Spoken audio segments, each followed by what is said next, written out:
Good morning, Randy. How are you doing today? Great, Antoine. How you doing? Doing well. So today's discussion would be about something you've been working on quite a lot, which is gels, water shutoff, and conformance. Try maybe to, in French, we say to put the church back in the center of the village, which means probably dotting the I's, might be the equivalent in English. The idea would be to maybe start with my feeling, just so we can elaborate after that, and I'll share a slide, which is when I was working in Eastern Europe, many people were doing gel injections. Like, they have programs, they have to maybe find 300 wells in the field every year, and they have the budget to inject gels in 300 wells. And when I was asking in different places, even for smaller companies, how do you choose wells? Very often the answer is, well, it's this one has a high water cut, or we don't know, or it's just because we have the budget and we have to inject gels. So we will be injecting gels. And the reason why is, well, it's unclear. And when you look at the success rate afterwards, so you ask what's been the success rate, and it's global. I mean, I can ask this in the Americas or in Europe or elsewhere and say it's 50%. And 50% is like throwing a coin, which is random. It's heads or tails. And so meaning that it's unlikely that there is some good engineering background and the success is linked to anything understood. So what are your thoughts about these approaches and the status of the water shutoff and conformance business today? Yeah, so I certainly agree with you. What you've said, I've had very similar experiences.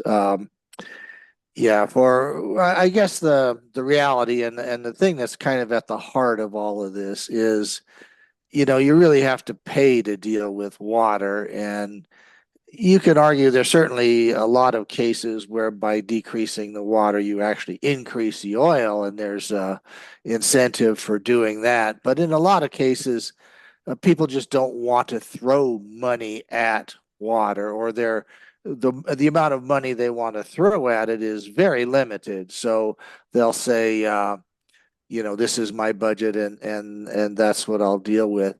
Um, my focus most recently has been more on polymer flooding and on gel treatments. For a good 20 years there, I was really focused very heavily on gel treatments. And maybe even worse than what you said. We did a similar kind of survey back then of what's the success rate for these treatments, and that this was a lot of work that I did both with Bob Sidansk, who is a real pioneer in this area, and Bob Lane, and and the conclusion that we came to, and there seemed to be agreement even within some of the service companies who were doing this, was if you had no characterization whatsoever, if somebody just came to you and said, this is a high water cut well, and that's all we really know about it, so dump something into it and see what happens.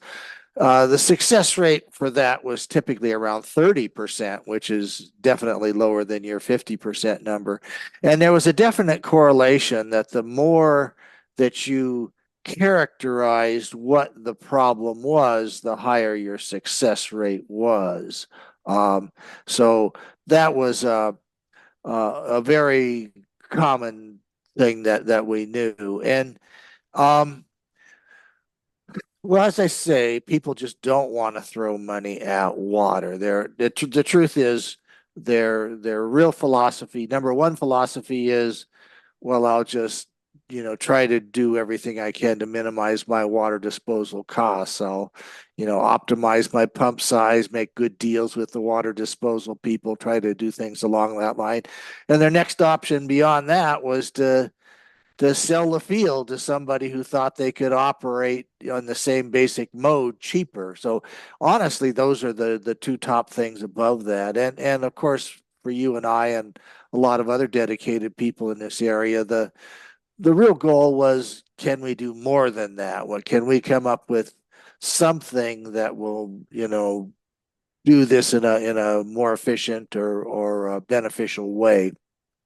Um, and one of the things that we realized, quite a number of years ago was, um, there's a lot of different reasons why we might be producing all this excess water. And obviously the more characterization we can do, the more likely we can pin down exactly which of those problems is the source of our excess water, and therefore that would increase our success rate. But the problem is that diagnosis costs money depending on what kind of diagnostic method that you're going to put in there. So we developed this strategy which said, all right, let's categorize, we've got all these different problem types. Let's try to categorize this and say, what's an easy problem? What's a difficult problem? And the strategy was to solve the easiest problems first. Look for the easiest problems first, which means if you're going to spend diagnostic money, spend it on looking for the easiest problems first. And that helps minimize your budget all the way around, because you've got the highest success rate in solving these problems with the easy problems.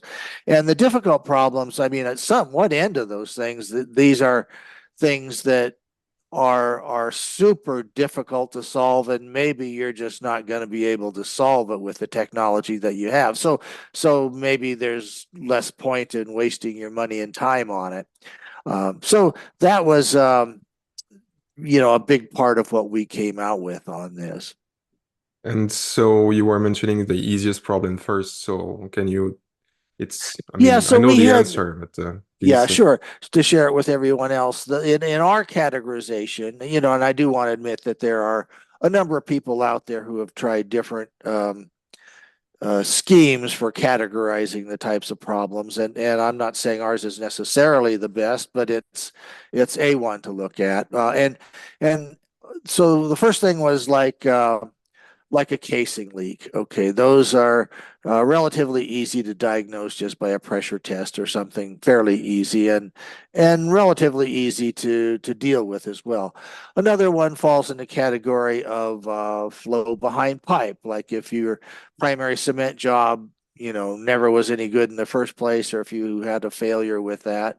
Another really fairly easy one that everybody's recognized forever is if I have two zones, different permeability, maybe separated by a fair distance or a very definitive shale barrier between them, anhydrate barrier, some kind of impermeable barrier between them.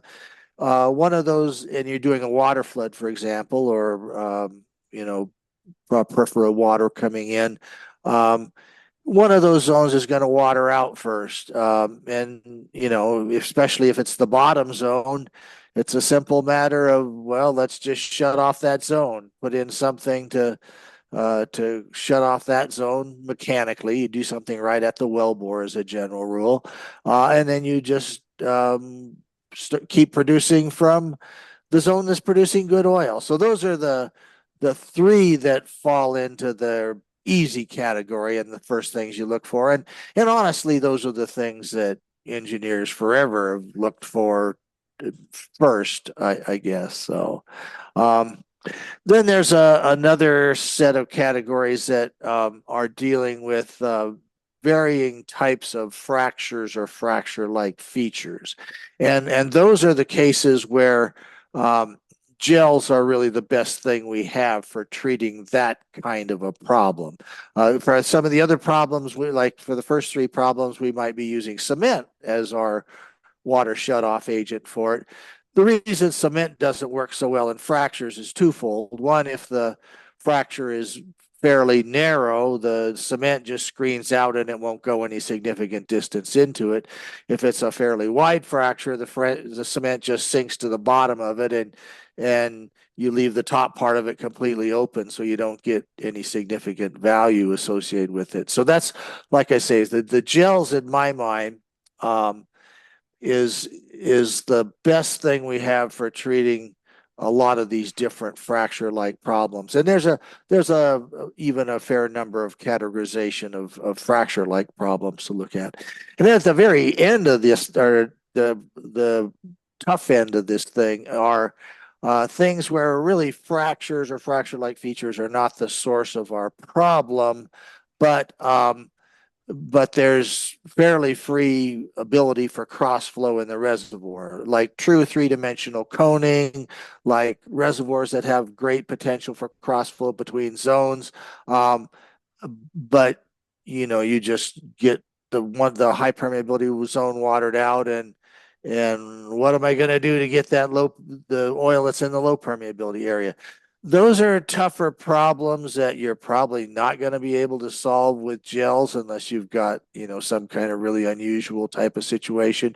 And in fact, usually those require some, clever engineering or maybe some uh, lucky situations to be able to improve that. And sometimes you just can't improve it. You're just stuck with the problem. So that's kind of the very rough characterization. I mean, we have different detailed categorizations within each of those, but that kind of gives a overview of it. So. So to maybe step back a little bit, so the difference I read or we see between conformance and water shutoff is still important because normally water shutoff is applied at the production well and conformance at the injection well. And when you were discussing gels, I see many people doing what they call water shutoff, but injecting gels to treat crossflow problems from the injection side, which is exactly the problem you said were extremely difficult to fix, and maybe just polymer flood will do a great job to improve the conformance. For the diagnostic, I think what I understood is from the two easiest categories, especially fractures and leaks, it's probably easy test in a sense. It's very often data we have, like if you have a fracture connecting injector and producer, it means probably between the moment you start water injection and the moment you see a response, it might be a matter of hours, maybe a day or 2 days, versus 6 weeks or 6 months or 1 year, where maybe now we're not. It's either you have created a fracture and you are propagating it with the water flood, and maybe there is a way to find this out by decreasing the rate.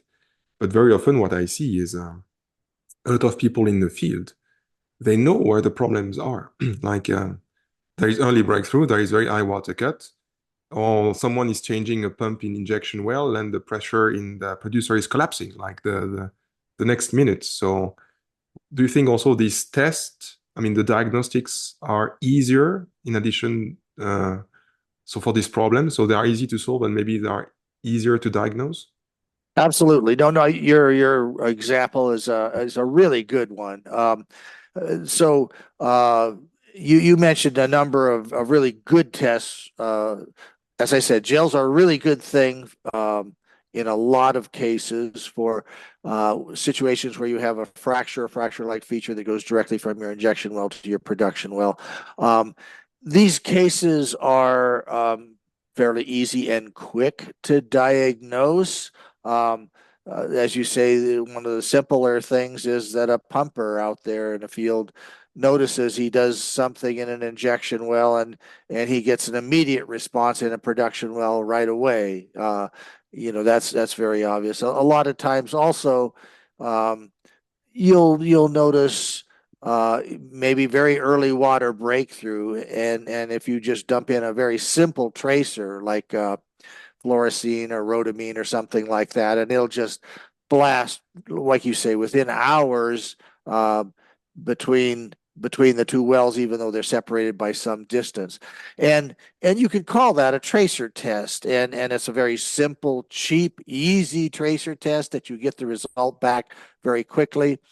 On the other side of that, a lot of times when you mention tracer tests, some people are thinking, oh, geez, these things are so expensive. I've got to get these fluorinated type of compounds, and I'm going to have to, do this over a 6 month or a 1 year type of time frame, and I'm going to have to collect all these samples, and I'm going to have all this expense with sending it.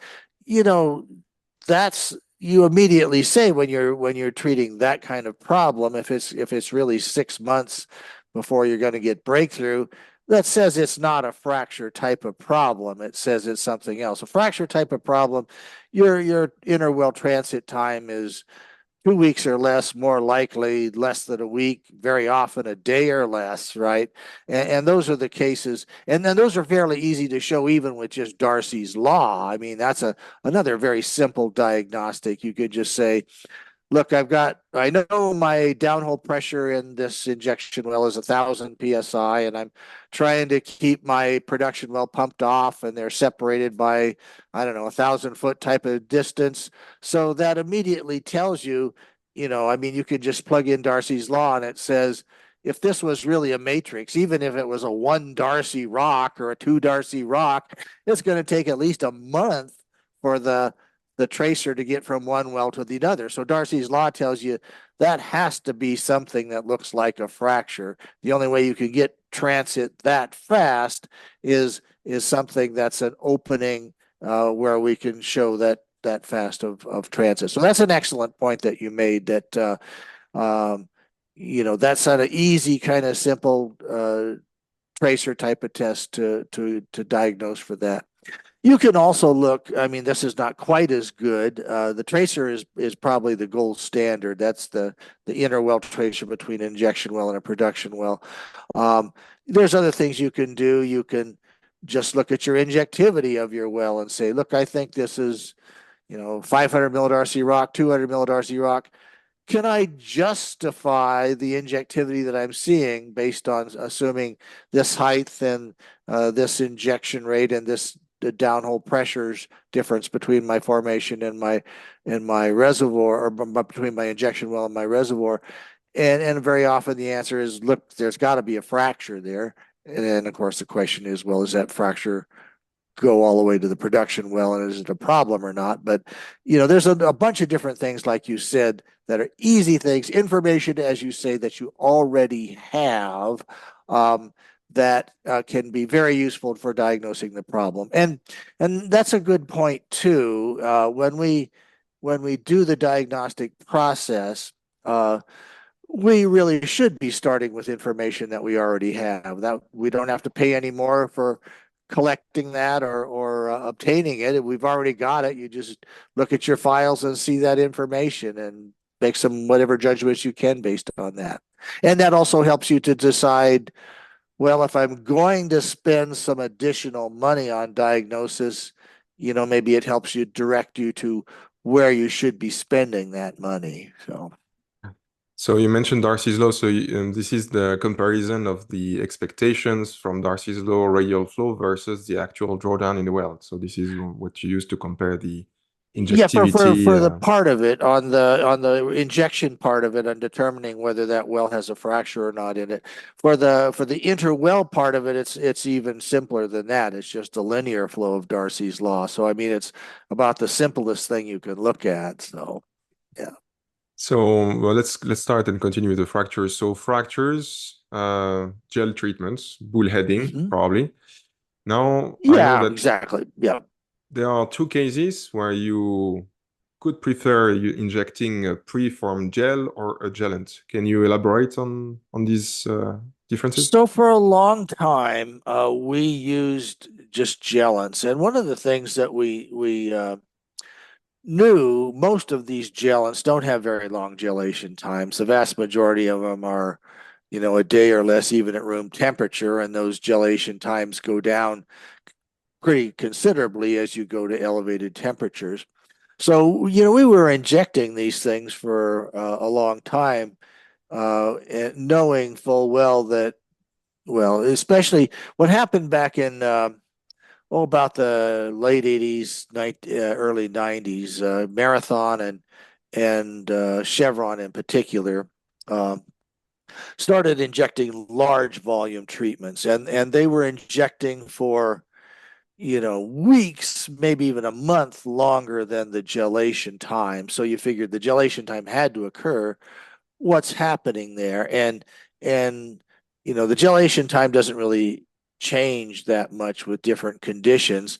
So what we were doing was we were actually extruding. The gel was getting formed, and then it was just extruding through the formation a pretty substantial distance. And the vast majority of the effect was um, with that. And that actually had some beneficial characteristics to it. before I get to those, let me make a couple of steps back.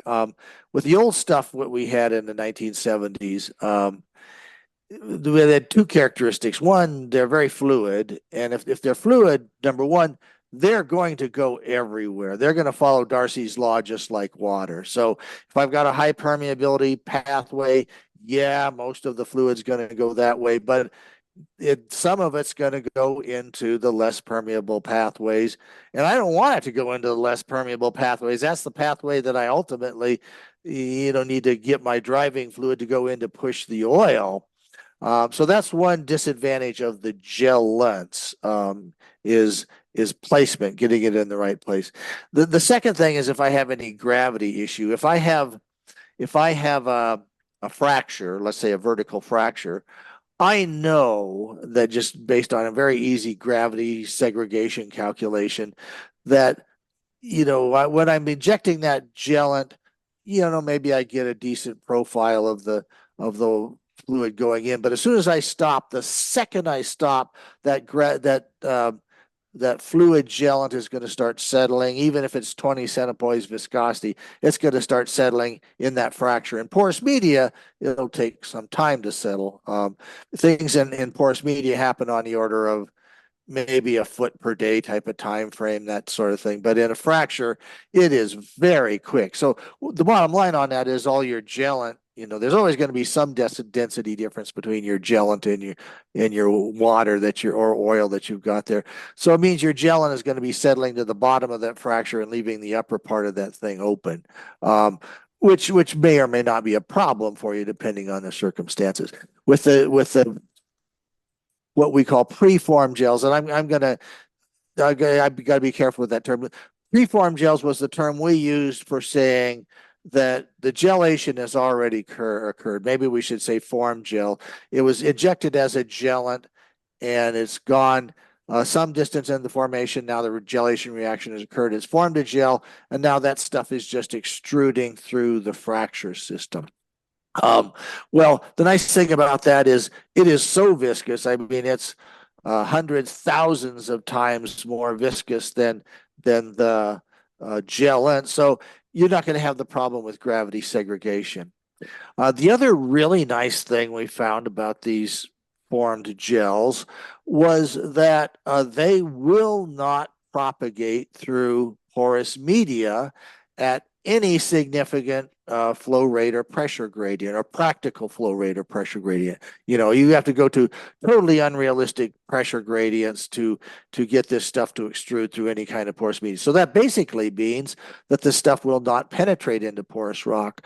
Well, if my goal is to plug up a fracture or some part of a fracture, that's an ideal property for me because then I can place the stuff in the fracture and not damage the porous rock. So that's a real plus. Now, to continuous, because some of the folks, especially at Missouri Bio-June Bi, have really gone to the idea of, I'm going to make the preform gel on the surface. I'm not going to do it in situ. I'm going to form it in the surface, and I'm going to use that. And so he's just extended that idea to generating it on the surface, but it has still the same advantages. This stuff is super viscous. It's not going to gravity segregate in fractures unless it's a really wide fracture. And it's not going to penetrate into porous rock. So that has the same advantages of the normal preformed gels. In which case would you then prefer a Gelent versus preform gel? Like Well, any case, the preform gel would do the job if you have fractures, or Gelent sometimes as just be so what you say. the way I see it, like I said, we've got all these different kinds of water shutoff or conformance problems, and there's a whole bunch of them. And some things are good for some types of applications, and some are good for others. And to be specific, the preformed gels are good if I say, look, I want to plug this fracture or some part of that fracture, but I don't want to damage my porous rock. In that case, some kind of preformed gel is the right thing to choose. Okay. Now, on the other hand, maybe I say, look, I don't. well, let's say I even have a fracture. I do have a fracture, and it's cutting through both a water zone and an oil zone. Okay, now what I want to do, my the fracture's already out there, and I can't really do anything to go out there and control this very much. But what maybe I can do is if I inject a gelant and I can have the gelant zip down the fracture pretty quickly. But at the same time, it's leaking off into the porous rock. It's leaking off into the oil pathway. It's also leaking off into my water zone, my aquifer, whatever it is.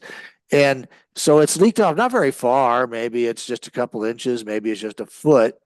And uh, then I maybe stop flow, and then the gel just kind of naturally clears itself out of the fracture because it sinks to the bottom.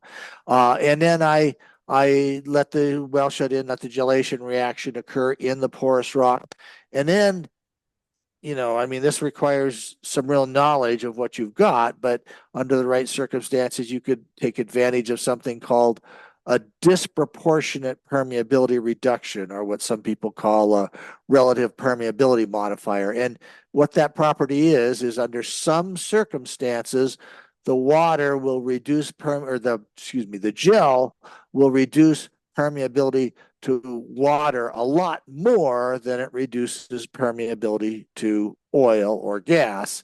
So what that means is if I've got, gel formed in my water zone and in my oil zone, and if it's not too far, if I, depending on my ratio of both the distance of penetration, leak off into those given zones, and on the permeability reduction, or what we call residual resistance factor provided by the gel, if you could get a super high permeability reduction in the water zone, that's going to stop that water from coming into the fracture.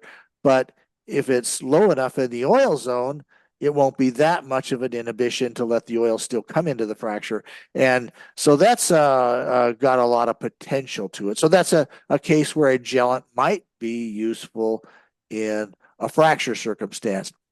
Another case might be, let's say, I don't really have fractures present, but I know I've got uh, a watered out zone here and a zone that's producing good oil over here. They're separated by a pretty significant distance, or they have some kind of barrier between them.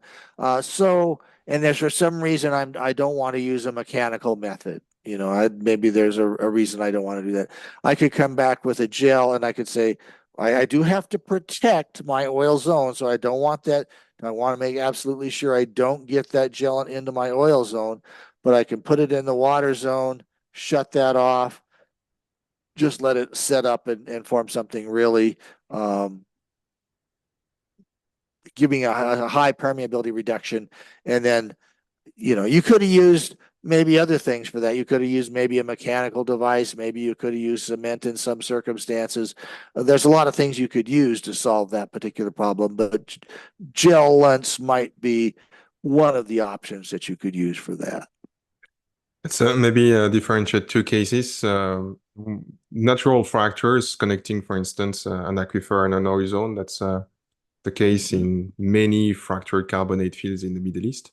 Mhm. And so what people report is basically the larger the volume of the gel you inject, which if they, in the case in fractures makes sense, the better the results. So makes sense from a lot of the perspectives, probably that we'll discuss a little bit after.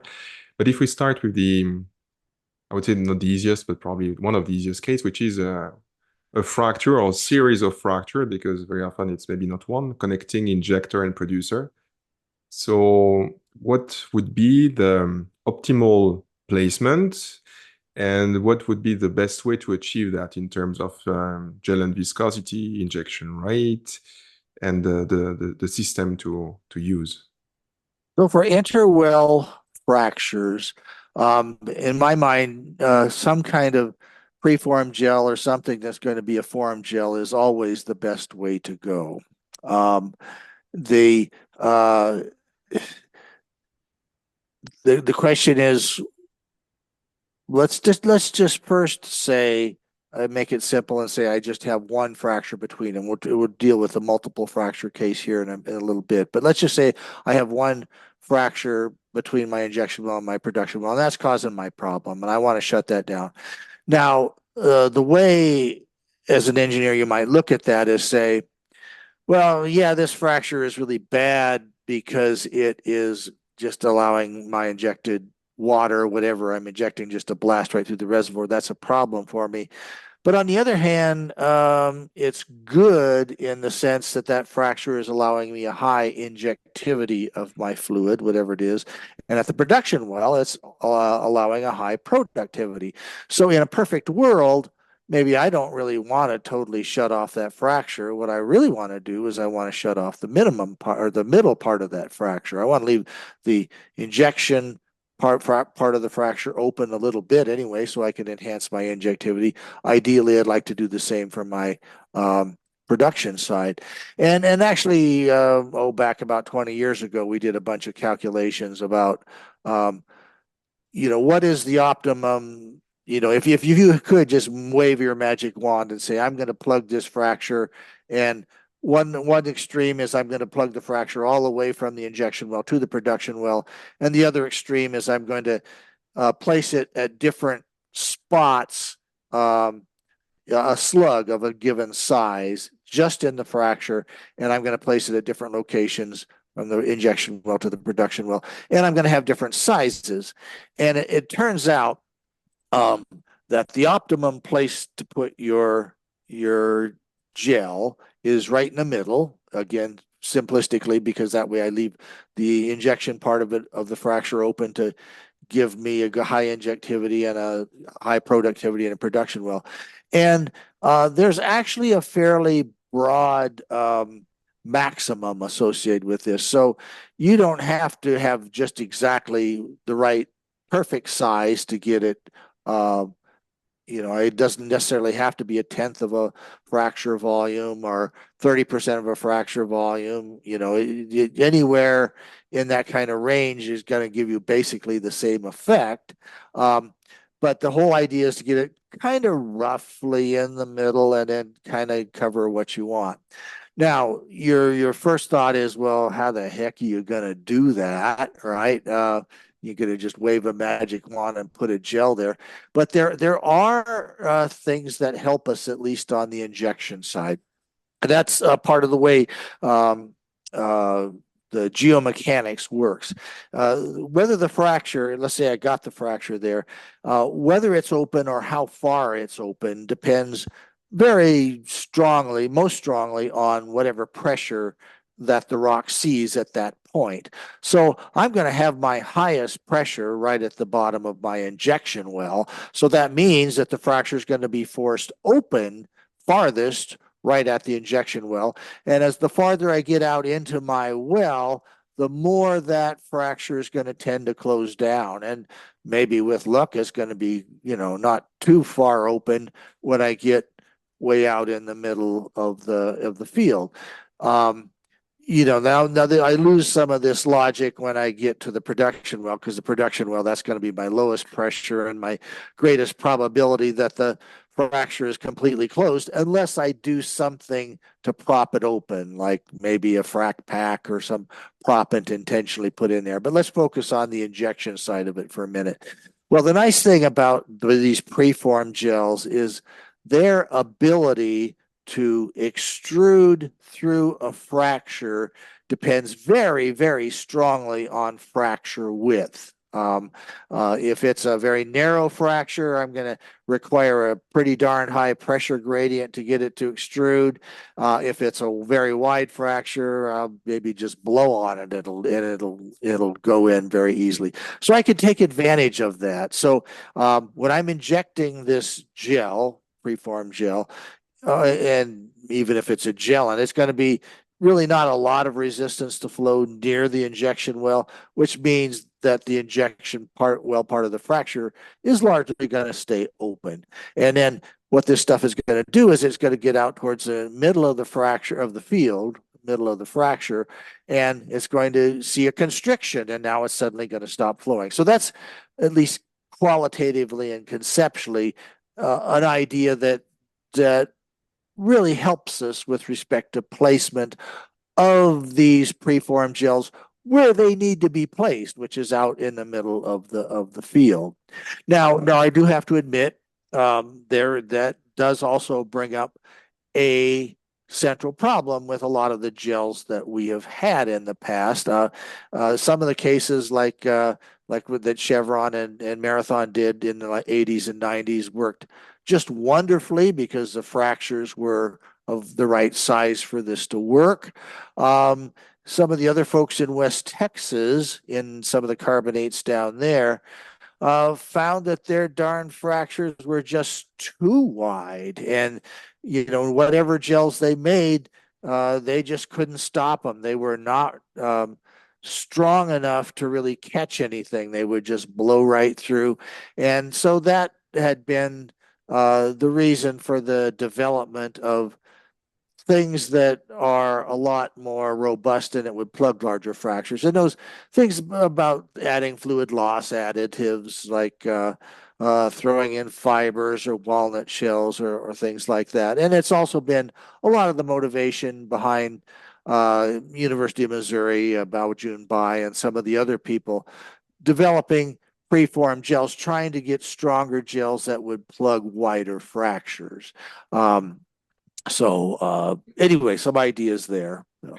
So maybe one follow-up question is, so how would you estimate the width or the volume of the fracture? Would it be tracer test, transient test, both? Yeah, so the tracer test is is by far the best, and yeah, I mean you have to be cautious about what it means. But let's say um, I get, I have a tracer, I put it in, and I'm able to time how fast it goes through, and let's just say it's a day, right?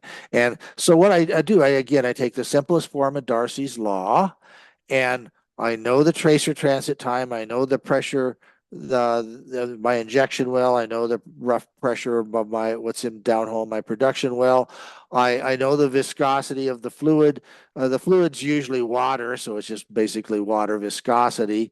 So I have all the things that I need to plug into Darcy's law to tell me the effective permeability of well, what it tells me is the conductivity of that fracture. I mean, the first thing is I just assume that flow through the matrix is negligible, which, for these conductive of fractures, that's generally true. But so what it does is it gives me a conductivity of the feature of the fracture between the injection well and production well, not at any particular point, but overall average.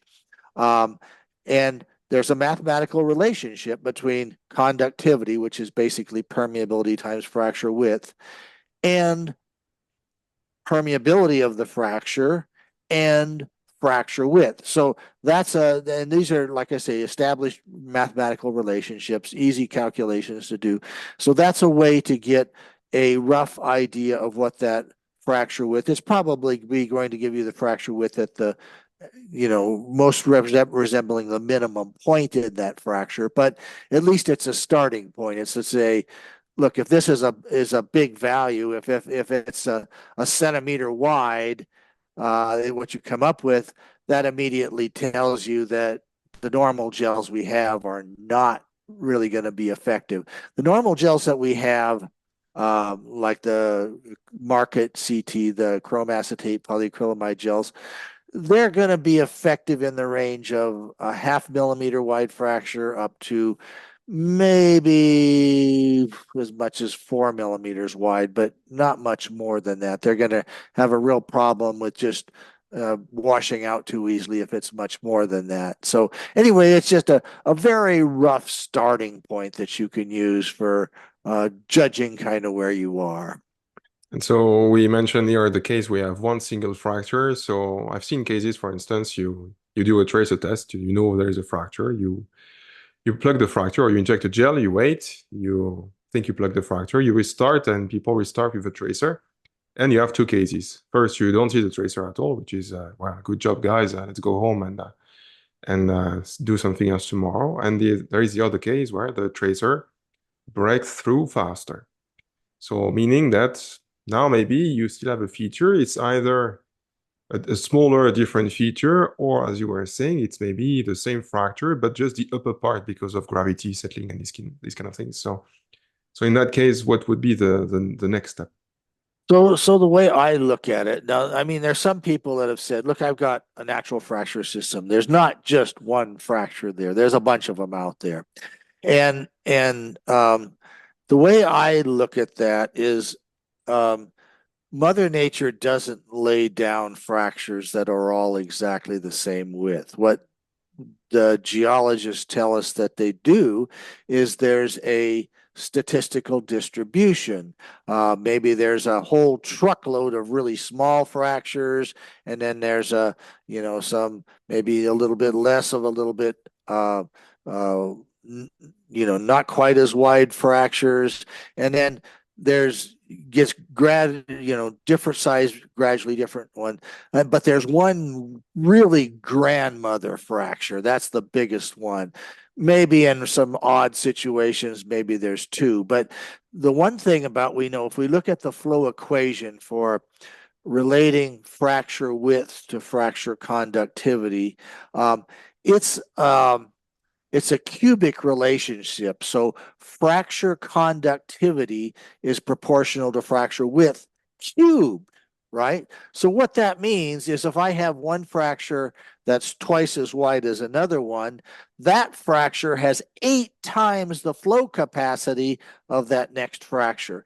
And what that basically says, it allows us to take advantage of this, just the way Mother Nature does things, to say, all right, I know there's a bunch of fractures out there, but there's probably one that is the real nasty one that I've got to plug. And I really got to focus.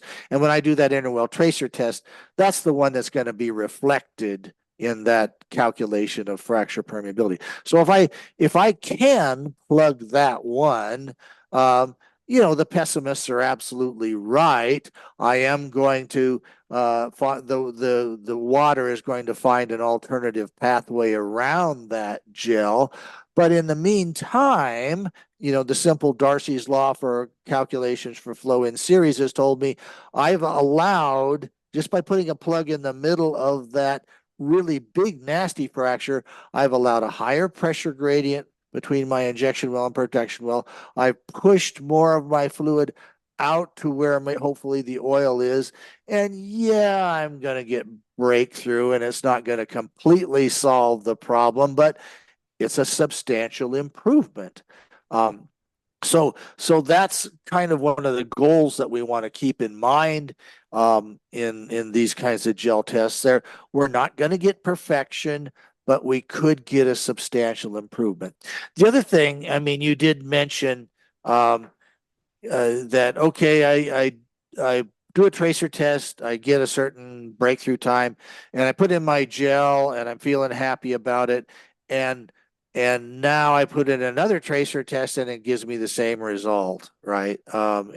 So the question is, what does that tell you? And what it tells you, as you kind of implied, is that your treatment didn't work, or that it blew out too quick. Maybe the stuff sunk to the bottom part of the fracture, but it basically said, if putting in the tracer or putting in the gel does not slow down my tracer, it says that particular gel treatment didn't work the way I wanted it to.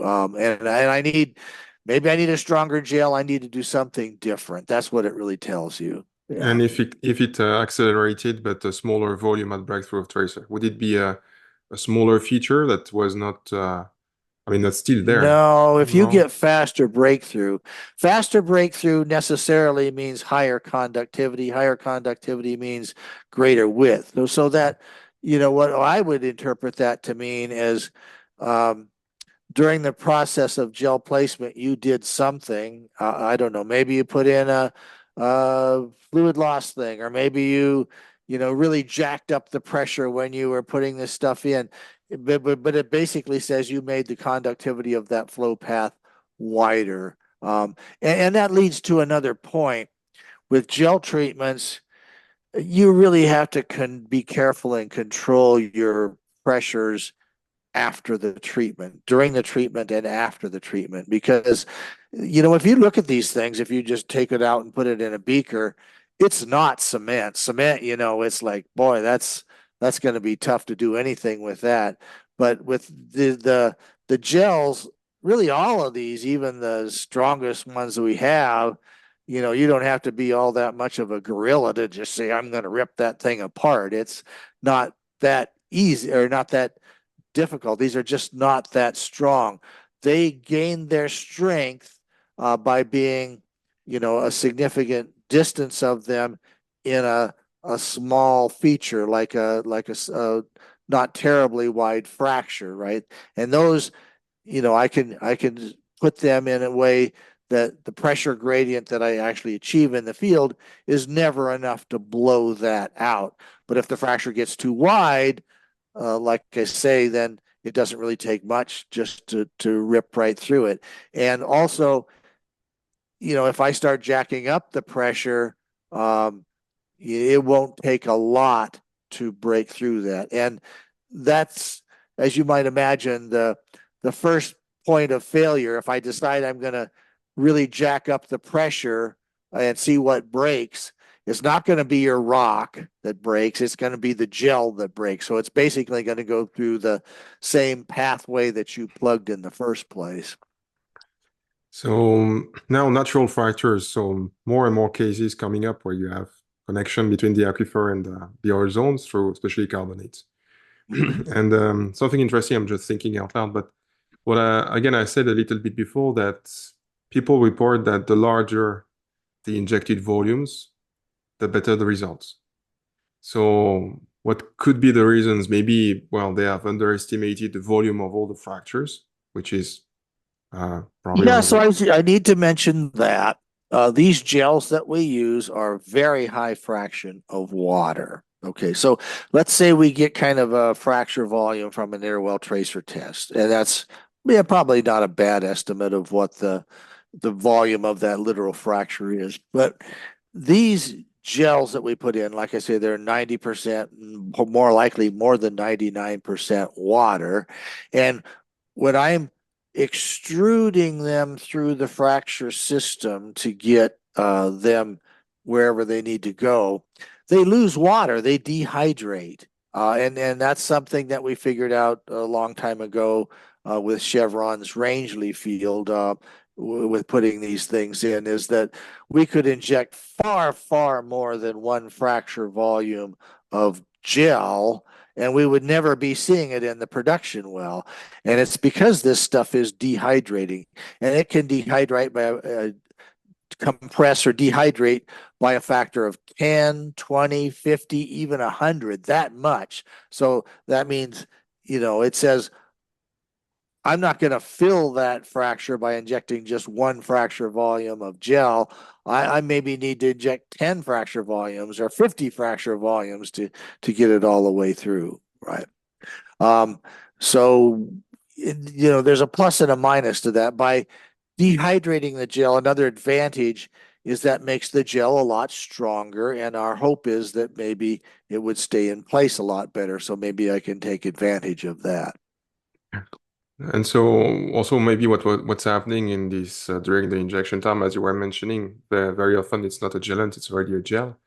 So maybe we are, I would say, limiting the propagation deep in the biggest fracture first, and then slowly diverting into the other fractures. And in the end, the volume we have in the bigger fracture is too small, and when we restart producing with the drawdown, they will be the first one to break again with the gel probably, which is what I mean. That was what I picture when I hear people saying the larger volumes, the better. It's probably because it's not going exactly where people think it's going, or not at least with the volume they want or they're expecting in this feature. Would it make sense, you think?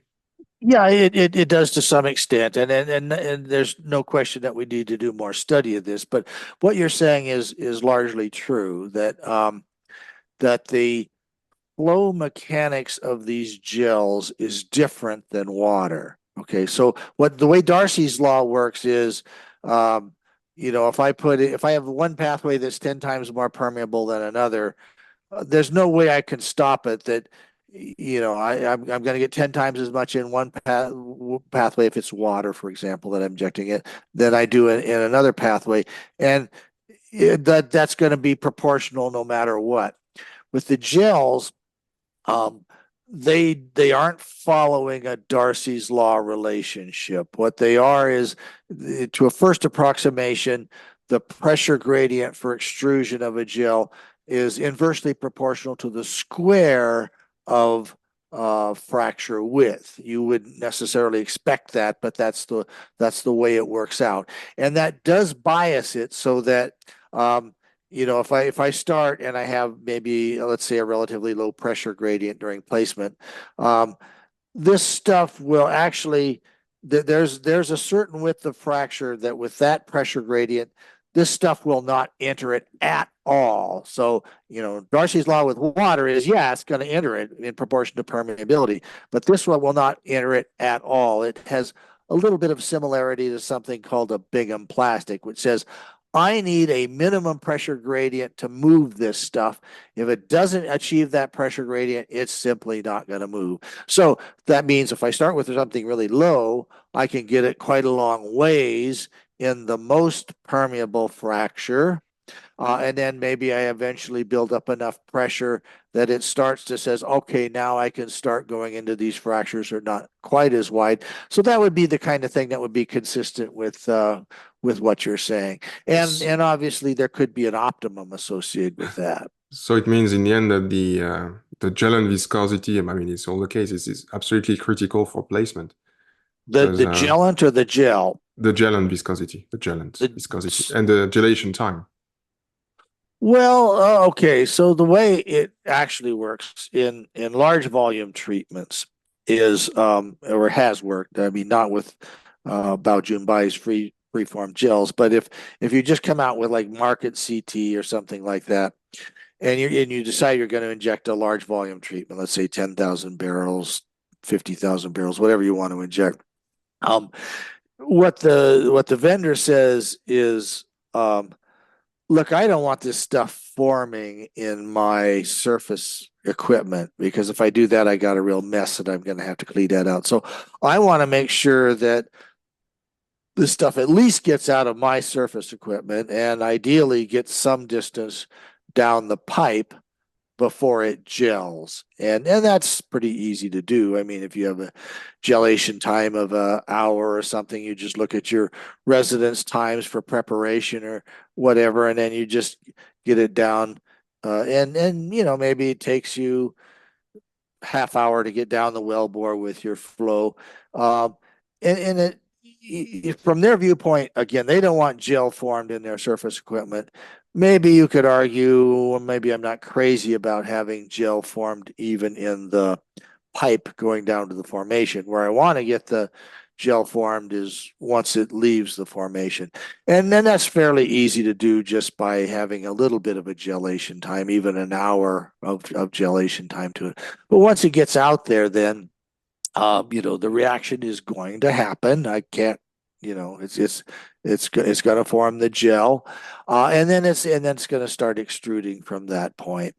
Um, so in that case, you could argue, I don't really care what the gellant viscosity is. The gellant viscosity, all I really want to do, what's really more important to me is I want to get some kind of gelation time that's enough to get it out of the surface facilities.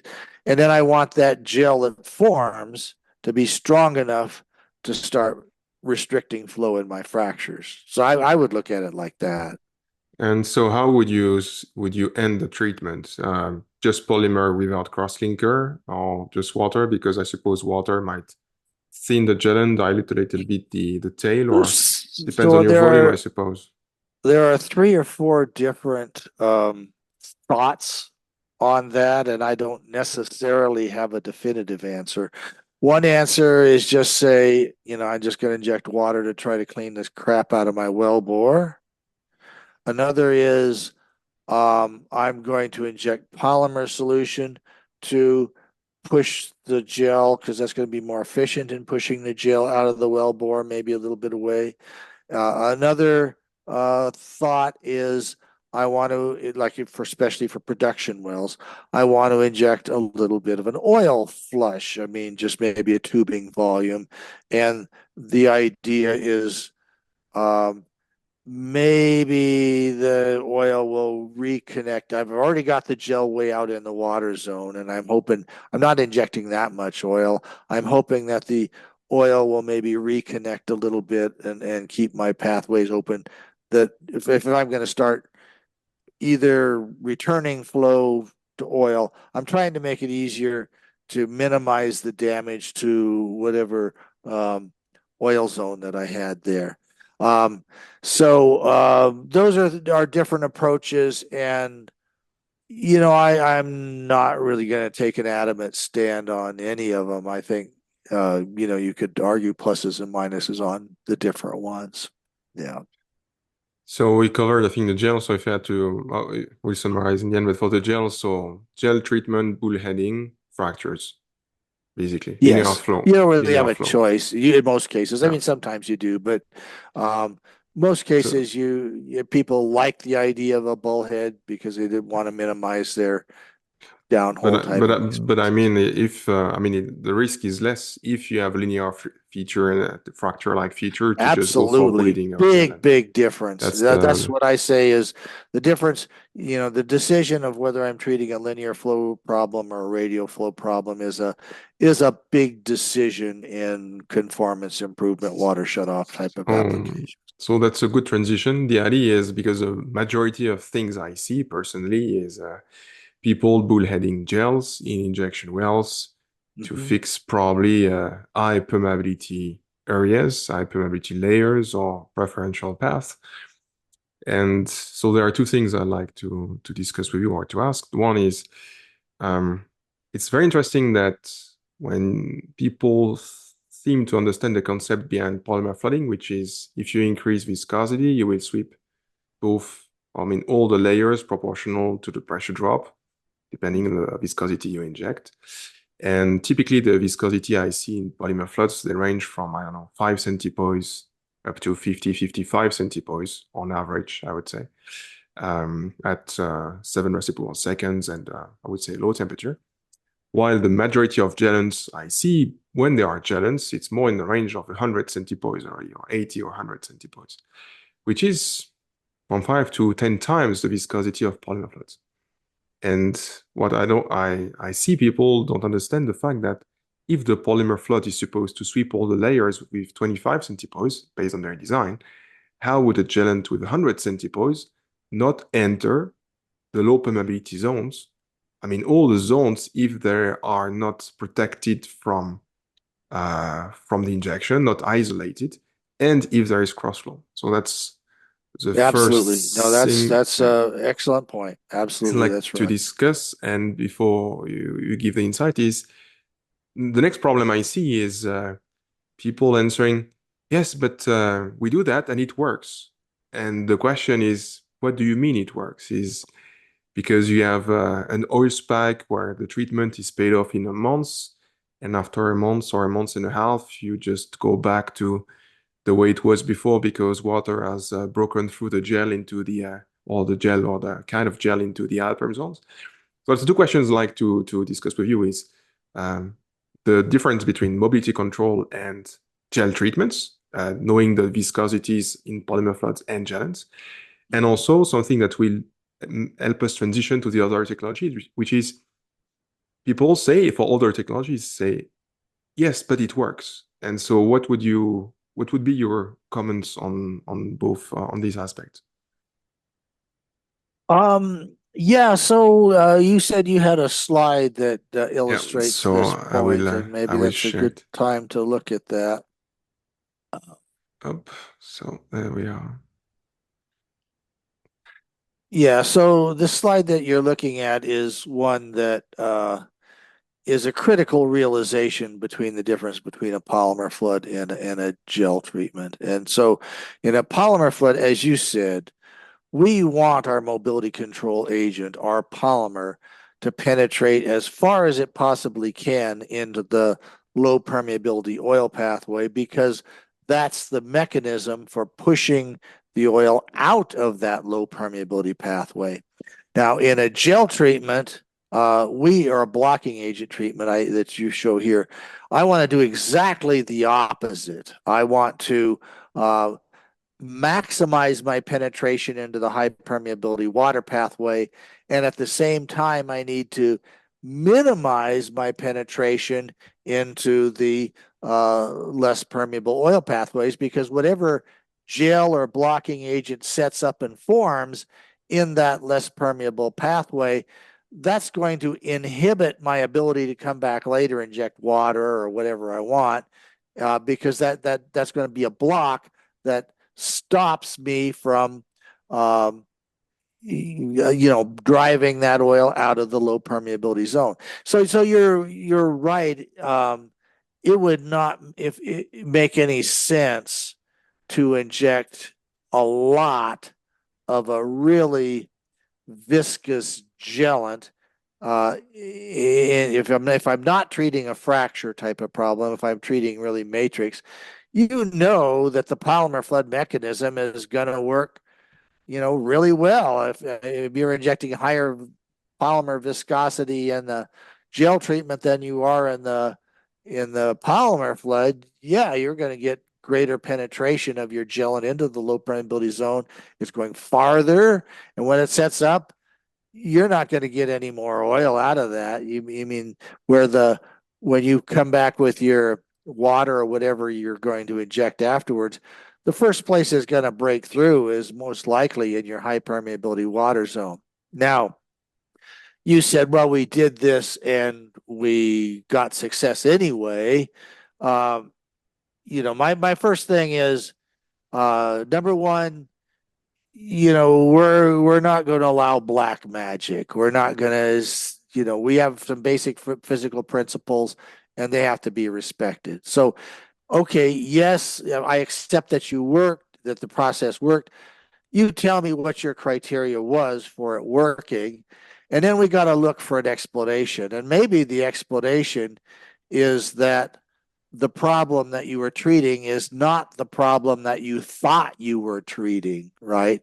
So this is something I've said for a long time to counter some of these kind of black magic artists is the field observations are right, you know. The laboratory observations are right. Our knowledge, basic knowledge of petroleum engineering, reservoir engineering are right.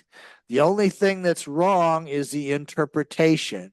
And if you're kind of a sleazy salesman, maybe you come up with some kind of black magic explanation to do whatever you're trying to do.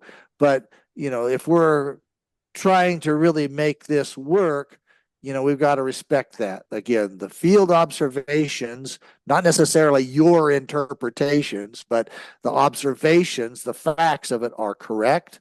The laboratory data is correct. The basic theory is correct. And we got to find an explanation that fits all three of them. So in the cases, because I know people who treat on purpose what I call high permeability channels, and everything looks like it's a channel because water breakthrough, or water cut has been increasing steadily in the beginning, then a little higher up because you break through this layer.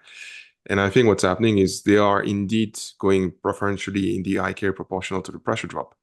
And they have a response because, of course, if you block the highway to the producer will have to react also at some point, but it will not be sustainable. And what I mean is very often, again, what we see is the first people, they inject low volume gels, like it's 1,000, 2,000 barrels for the treatment.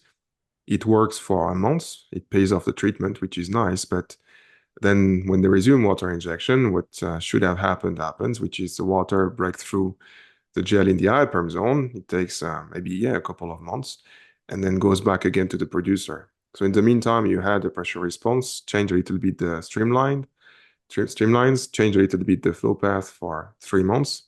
Then you break through again. And so what happens is people every year or 2 years, they repeat the treatment. And when you sum the volume of gels injected over 10 years, by it amounts the volume of polymer injection during the polymer flood. And it's not even a joke for that case.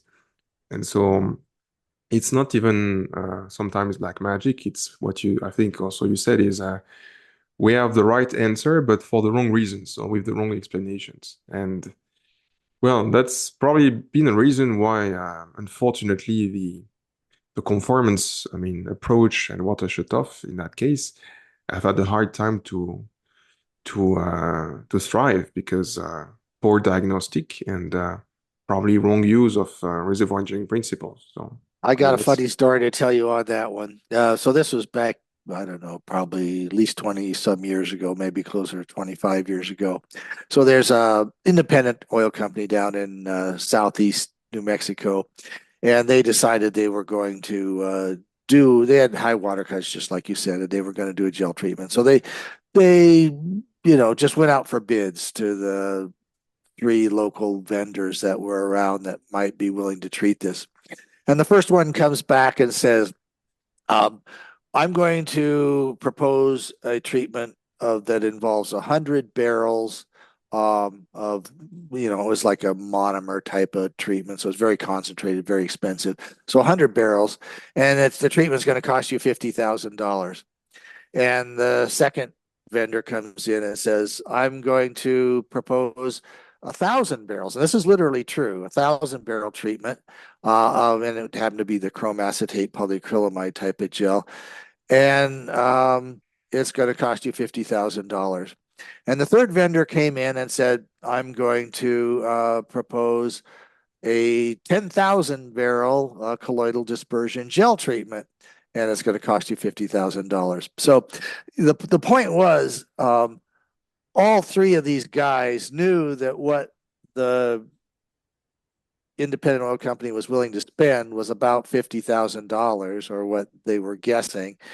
But I mean, one of those solutions is a lot closer to the right answer than the other, but they're proposing what they sell, right? And yeah. there's a 100-fold difference in the size of the treatment, and of course, massive differences in the strength of the materials that they're injecting there. So, it says exactly what you said is if you don't have proper diagnosis, your probability of getting the thing to work is maybe not good. And if it does work, it might very well be for, it's not your fault that it worked. It worked It's like because of something you didn't realize that the problem you were uh, treating. as soon as you inject something more viscous who's going to plug the pores at some point, there'll be Yeah. a reaction. Somewhere the question is, will it be a lasting reaction that will make sense and do what it's supposed to do, which is divert some fluid and for the 5, 10 years, or is it for 5, 6 weeks, which is a big Yeah. difference in terms of payback and Yeah, and that's the other thing is, I mean, you have to distinguish of, if the treatment only lasts a certain period, a month or whatever it um, is that because I should have had a bigger treatment, or is that because the treatment is just not stable and washes out, So, I mean, that's a decision you have to, kind of sort through as well. So, yeah. so in the case of the slide here, so the ideal, what I would call conformance treatment, so we're talking conformance now, for placement should have a viscosity as close as possible to water to be sure that we go where the water goes. Well, so that's a good argument if you're not treating fractures, Yeah. right? So I mean, it really depends very strongly on what you're treating. And one of my positions is if you're going to work with gel treatments or something like a gel treatment, treating fractures is a heck of a lot easier Yeah. problem for you than treating matrix. If you're treating matrix, that really makes your issue a lot more complicated. If you are treating matrix, you're absolutely right. The lowest viscosity material that you're working with is going to be the best way to go. That's And true. so it's also a transition for other treatment because in addition to being low viscosity, it should interact very little with everything in the reservoir and the rock. And so there are other treatments out there. Let's start with one I know you like, which is colloidal dispersion gels.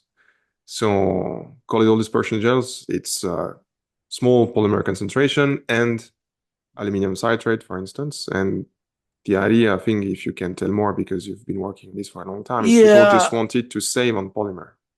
I mean, yeah. for polymer So, floods. I guess we could do that one fairly quickly. This was a really interesting idea 40 years ago when the idea first came out. The idea was I'm going to basically get a super cheap polymer flood by using a lot lower polymer concentration and adding a little bit of crosslinker to it and hopefully make that work like a cheap polymer flood.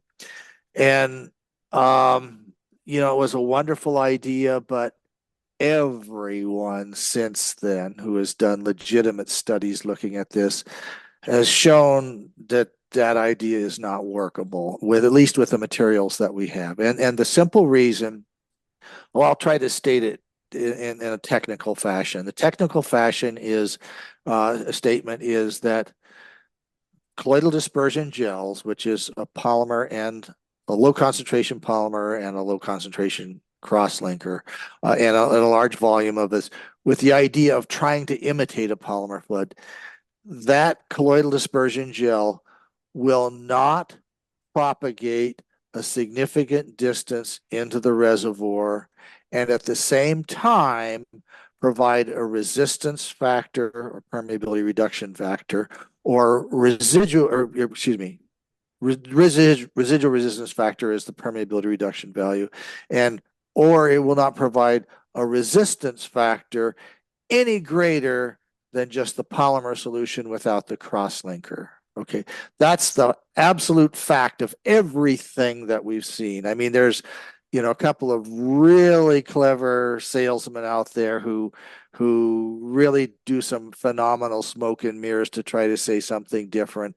But if you look at this objectively, 100% of the time it comes back and says exactly that. So the bottom line, the quick answer to most people is don't waste your time with colloidal dispersion gels. Maybe somebody's going to develop a Nobel Prize and get this idea to work at some point and make a billion or $1 trillion. I hope that's true. But for what's out there right now, it's just clever salesmanship and it's nothing more than that. So don't waste your time with it. But the technical issue, well, I would like, if you're really sold and you think you really need to look at this, there's a paper that we have out, we put out back in 2021. It's called Examination of Literature on Colloidal Dispersion Gels for Oil Recovery. If you just Google colloidal dispersion gels for oil recovery, it's one of the things that'll pop up, and you can download that paper for free. You really ought to read that paper before you look uh, at uh, at colloidal dispersion gels. And again, my advice, the simple thing is just don't waste your time with this stuff.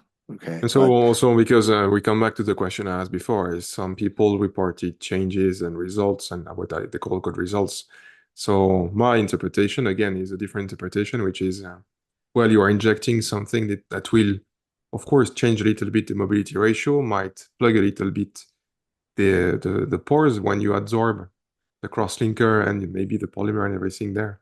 You might just change a little bit the pressure drops and the streamlines, but not to the extent of what you would do with a normal or conventional polymer flood. So I also a would put it problem. differently than that. I would have said, whatever benefit you think you saw, you could have gotten a better benefit by doing it differently without the colloidal dispersion gels. Yeah. That's the way I would put it.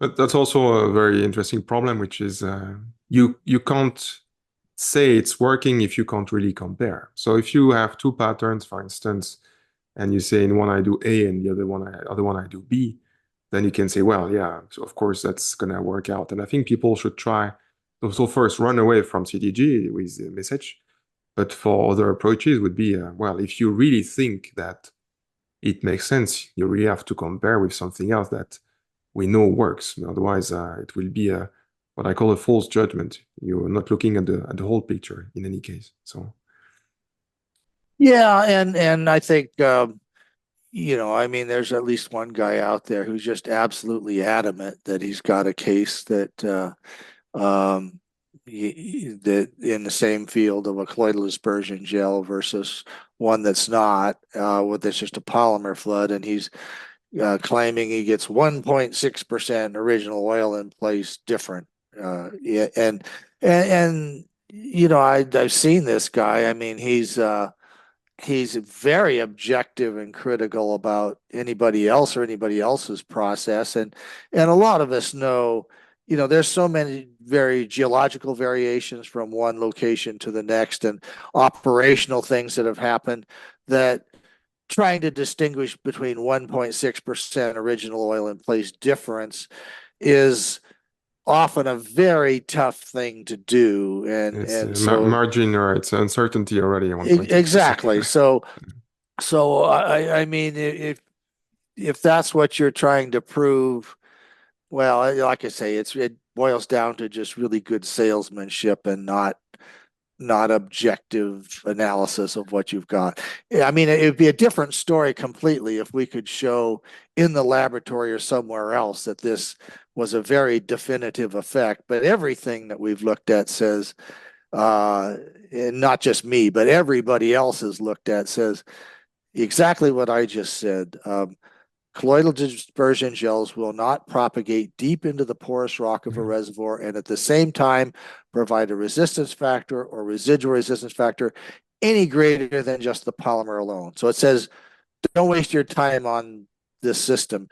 Polymer flooding is a very definitive, well-known, very well characterized, much easier process to apply. Do that. Don't waste your time on colloidal dispersion gels. Among the other conformance technologies, there are microgels, nanogels, either expandable or non-expandable. And I mentioned something in the ideal conformance treatment that people tend to forget. So I said that if you want to place something that will follow the water, you have to have the water viscosity, but also probably it should be in water phase. And the problem I see with microgels and nanogels is it contains oil, very often a little bit less than the microgel and the rest. And so the question is, what about the impact on relative permeabilities when you inject these things in watered out zones? Which is, how do you make sure that the effect you have is not the oil droplets being captured, the microgel just also staying in the near well bar just because you restrict the flow path. And I know that some people, to try to alleviate this issue, are very often injecting a lot of surfactant at the back of the slugs to be sure that everything goes away deep in the reservoir. So what are your thoughts about other conformance technologies? So we discussed CTG, and the only thing I see now, honestly, are microgels and some nanogels, but I mean, So I would maybe take a little bit of different approach. I mean, colloidal dispersion gels have been around a long time. We've beat it every which way you can imagine. I don't want to discourage people from developing new ideas, right? So, I mean, people have done microgels and they've done nanoparticles, and um, I mean, we do want to encourage objective innovation, so and my for question, me, so let yeah. me rephrase my question would be, what are your recommendations for people who would like to implement microgels and nanogels? So the way I would look at that is I would say if I'm really trying to let's say I'm not the developer or the salesperson for this thing, but I'm a guy in the field and I'm trying to decide should I be using this stuff. The question is there a competitive process? How is this material advertised or hoped to be used? And usually it's in one of two modes. It might be a third mode too, but let's just focus on the conformance part of it. It could be a substitute for polymer flooding. A lot of these have said, look, this is going to be an alternative to a polymer flood. That's basically what it boils down to. And so you have to look at it that way is, all right, how much is this stuff going to cost? And, usually it's going to cost at least 5 times on a per volume basis. It's going to cost at least 5 times as much as the polymer. So you've got a real disadvantage to begin with there. And the second is the polymer flood process is a really forgiving process. It's a fairly straightforward, simple process. If something screws up, like degradation or whatever, I can correct it and I don't screw up my reservoir.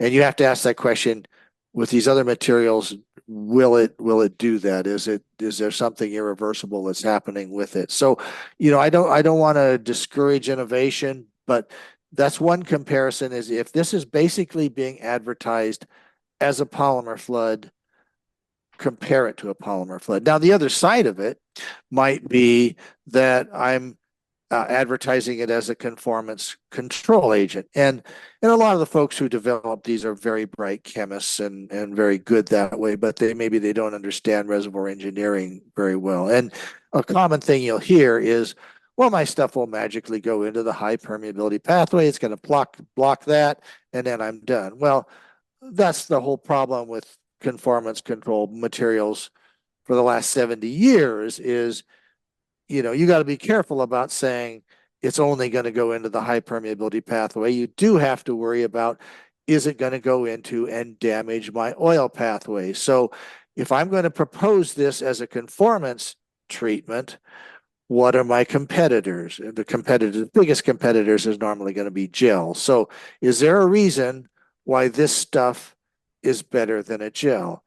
Nanoparticle, okay, well, maybe it'll go into smaller porous rock, but why do I want that? What is the advantage of that? And you did mention a third area, and the third area is maybe this stuff is going to change the wettability, and I'm going to get some benefit from that. And I that's maybe a little outside of my area. If you can prove it, now your competitive process is No, a it's not even. surfactant That's a process. good question because I'm going to share some thoughts here. But so very often today, conformance treatments, especially microgels, are being used a lot for sandstones when you have high permeability, and people try to design the size of the microgel to go mainly through the biggest pore and not in the smallest pore. So of course, you need to be sure that you understand your reservoir and you are very accurate, which is a debate in itself. But imagine that indeed it goes somewhere. The issue I see with sandstones is, in theory, you want to plug zones which have a very high water saturation, and because that's where basically you have water breakthrough, and you want to divert the water into the lower, the zones with higher oil saturation. The thing with microgels is it's a polymer particle which is cross-linked that can swell, or that it does not necessarily swell, but either it stays the same size or it swells depending on the pH or temperature. The thing is, it comes as a liquid and an inverse emulsion. So when you inject 2000 ppm of microgel, you have between 1000 and 2000 ppm of oil.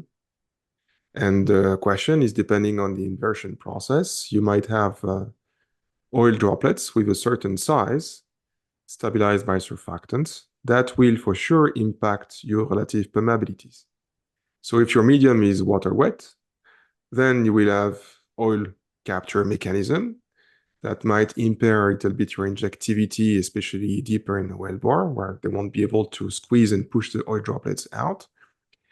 And so the question is, when you will see an injectivity change, the question I have is it because you have the effect of the microgel, or because you have changed the relative permeabilities because of the microgels and the oil droplets? And which is which? Because in the end, you are paying a fortune for microgels, while just maybe injecting dirty water with oil inside might have done a similar job. So that's my first question. The second was, maybe this would work differently if you have oil wettability. Because the question is, now you are injecting microgels, and will the oil from the microemulsion merge with the oil which is stuck along the pore walls? And in that case, where you would have maybe less problems, or let's put it differently, bigger benefits. Would the oil with the surfactant that's coming in the microgels and nanogels would be able to mobilize the oil in the reservoir, which was stuck on the pore walls. While in that case, anyway, the microgel will stay in the middle of the pores if the wettability again is oil weight. So two different problems, but today the majority of cases are in sandstones. Well, as far as I've read, it's water wet. The zones are watered out, and of course, people want to decrease the velocity of the water in these zones by injecting particles that will block the pores and have also a kind of RPM effect to divert the water in different zones. So there's a geological problem, how to design the size of these things to be sure they go where we want them to go. And then there is the other problem, which I think has been overlooked, which is we are not injecting one phase, not just water, we're like the gels. We're injecting three phases, the solids, like the microgels, the oil, and if you want, the water with surfactants, which is left in the inversion process. So I think the microgel injection is way more complex than what I've read in papers. And how people qualify this, we had this discussion before, is everyone is qualifying the products into core floods and very often parallel core floods. So I'd like to hear your opinion about what do you think about the parallel core floods when you qualify conformance technologies and also gel technologies. So do you think it's we don't have any artifact and bias when we do parallel core floods to qualify these technologies? Yeah, so I think you made a number of really good points. If we're studying a new process, number one, we definitely do want to encourage innovation. We want people to come up with new ideas. The people who do this have to realize that a lot of very similar things have been tried in the past, and it would be to your benefit if you're one of these developers to look at the things that have been tried in the past and ask, what of their problems am I improving on or avoiding? Um, Second, I need to make sure I do my experiments, as you said, in a way that I can define the benefit and make sure that the benefit is not something that I've overlooked or that I'm missing. I mean, if I claim it's, the magic new material blocking pores, maybe, as you said, maybe that's not really it. It's doing something on oil mobilization. So you've got to do enough experiments to make sure that you have uh, pinned down exactly what your material can do and cannot do. So that's the first really good point. The second point is for a long time, we have seen, as you're implying there, suggesting that you can do experiments in core floods that can be manipulated to make your product look better than it really is, and maybe even misleading to say something that it can do something more than it can really do. And a really good example of that is parallel linear core floods. I mean, if you're just getting into this business, you think, well, how can that not work? I mean, I've got a high permeability rock and a low permeability rock, and I'm putting my magic stuff into this, and it sure looks like it's improving the conformance. Well, like I say, in a couple of our publications, we enumerate why that particular test can be manipulated. And if I'm a salesman and I'm a little bit, maybe I'm not knowledgeable, or maybe I'm, trying to definitively manipulate this, I can make that thing look like my material did a phenomenal job, but it's not real. It's not something that could ever really happen in a reservoir for a number of different reasons. And, if you're really going to use parallel linear core floods, you should probably read some of those artifacts that you got to be careful about when you do that kind of test. So you're absolutely right on all of those issues that you got to make sure you understand what your system is really doing, and you've got to make sure that the test that you're doing is really reflective of giving results that uh, can provide the benefit that you really hope in the field. Yeah. So before we conclude, anything we forgot to mention in the conformance water shutoff technologies you would like to discuss? Well, there's a lot of subtleties to this. This is a big area, conformance improvement. There's a lot of different aspects to it. I guess I might suggest, as an introduction, there's a paper that Barry at Broadcast and I came out with called Water Shutoff Conformance Improvement and Introduction. So again, you could just Google that, water shutoff and conformance improvement. If you just Google that, that's one of the first things that'll come up. You can download that for free. And it gives an introduction and a broad look at, the whole problem, different types of methods, mechanical methods. Certainly there's a focus on gel methods, but it looks at the different methods, not on a product by product basis, but more on an overall look. So I'd say that's maybe worth a look at. That paper I mentioned on examination of literature on colloidal dispersion gels is a good one to look at to um, see some of the traps that you could get into if you're developing a new material, that you're really developing something that is new and useful as opposed to just clever salesmanship. So, So, yeah, go ahead. no, I want you just to maybe summarize based on Okay, so so what. so overall, if I'm looking at it, maybe So let's starting say with there is that. a water problem. So what would you recommend for people? So Say, so yes, I have a water problem. yeah, so number one, there's a lot of different reasons why we're producing too much water. You probably already recognize that the most common options are just do nothing about it and just keep pumping and disposing of the water. That's the number one option people really use. Number two option is to sell the field to somebody who think they can operate it more efficiently. Our area is okay. Beyond that, what can we really do? So, first thing is uh, try to realize that there are a lot of different reasons why this water might be being produced.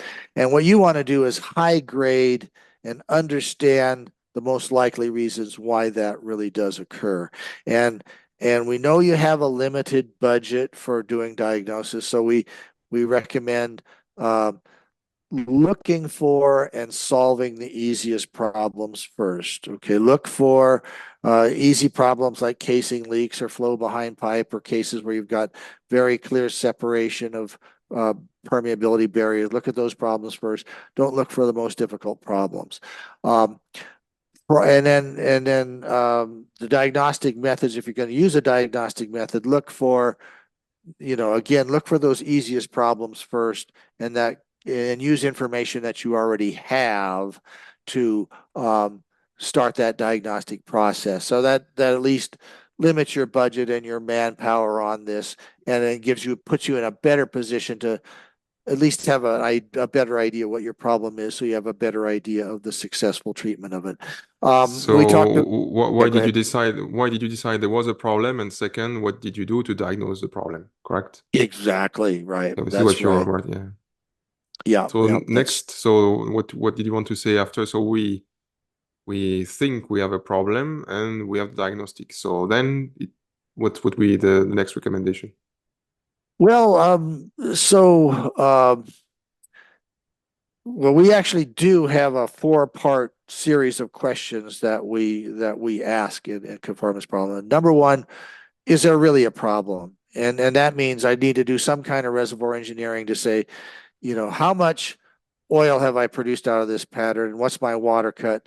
And what would I have expected just based on normal reservoir engineering calculations, based on my mobility ratio in the reservoir, based on other patterns that are nearby? Is this one pattern doing a lot worse than another? So the first question is there really a problem? The second question is the problem occurring right at the wellbore. Those are the problems that I can solve most easily. If the answer is no, the problem is out beyond the wellbore. Is the problem caused by a fracture or a fracture-like feature? Those are areas where gels have been the best material for us to try to treat. There's a lot of different gradations of that, as we've discussed, but that's where gels could do some goods for us. And at the very end of this are problems where we've got free crossflow in a reservoir. Fractures are not your problem. As a general rule, those are pretty darn tough problems to solve. So you've got to be pretty dedicated and willing to spend some time and money if that's the issue you really want to go after. So Yeah. the hardest problem we didn't discuss, which are quite common, probably are 3D coning without fractures and cusping also, which are Yeah, extremely difficult problems to solve. yeah, true. And channeling between one well and another well, well, I've got multiple defined layers, but really fractures are not my problem. And so, more for that kind of problem, more likely I'm dealing with a more expensive solution. And a polymer flood is a more expensive solution, but those can be something that might be able to go after that kind of problem. Well, thank you very much, Randy, and once You're again, very welcome. You're very have, welcome. Thank you. have a very nice day and see you soon for another episode, I Okay. hope. Bye Thanks a bye. lot.